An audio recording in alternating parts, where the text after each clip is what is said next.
Le Vatican est le plus petit pays du monde, couvrant seulement 49 hectares. Il ne possède pas son propre aéroport. Le plus proche, l'aéroport international de Rome Fiumicino, est plus de 30 fois plus grand que le Vatican lui-même. Et pourtant, les voyages du pape sont devenus emblématiques de l'époque moderne. Alors, comment le pape rejoint-il les fidèles du monde entier?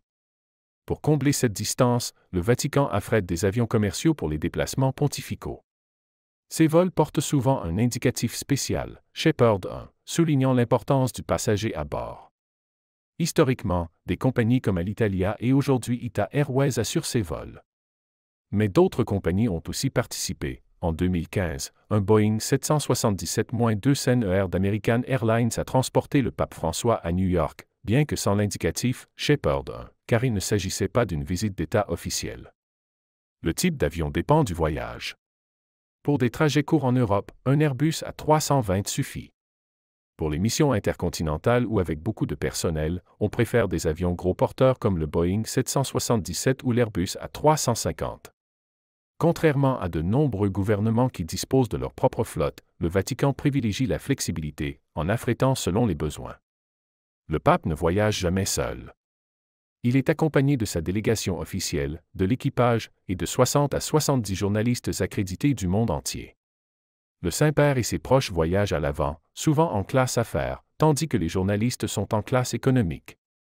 Cependant, ces derniers reçoivent un service amélioré, des repas de qualité supérieure et des cadeaux de remerciement.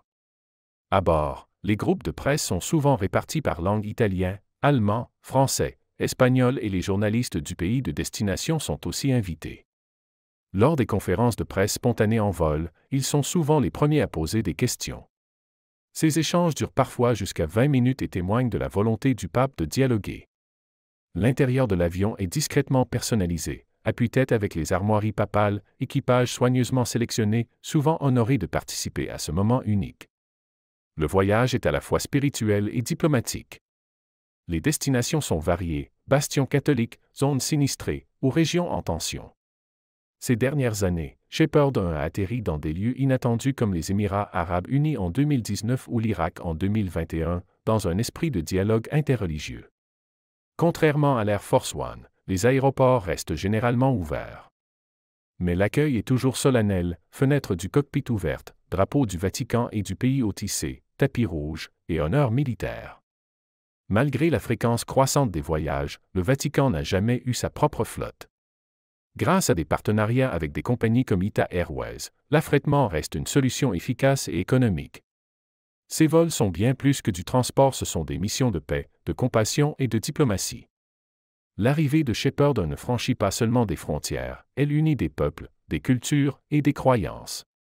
Il ne s'agit pas seulement de voyager, mais de relier les cœurs un vol à la fois.